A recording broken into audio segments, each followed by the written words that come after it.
faşist Bursa taraftarı dinle. Ne kadar avlarsanız avlayın, Leyla Zana onurumuzdur, onur diz çökmez. Bakın hele stadın kuytularında sürüleşen köpeklere. Sizin o çirkin sesiniz ancak kendi duvarlarınızda yankılanır. Aslanın yürüyüşü çakalın uykusunu böler. Dinle, bu onurun sesi.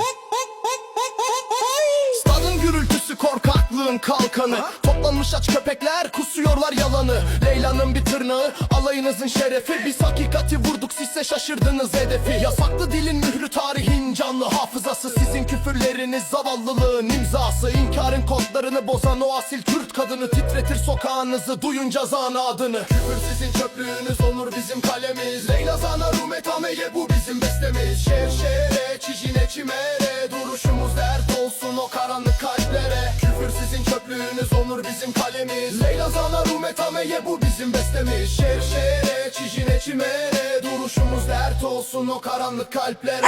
Ve veji kuçik bu nefret geninizde. Siz pislikte boğulun, biz onurun denizinde. Yılların kuyruk acısı, bitmek bilmez sancınız. Biz her nefeste özgürlük, sizse cellat yancısı. Duruşunun zekatını verse sekte eder aileniz. Okyanusta bir damla bile olamaz o sahte galibiyetiniz. Bir yemin, bir kadın, bir halkın çocukluk kahramanı. Susturamazsın ateşin içindeki o fermanı.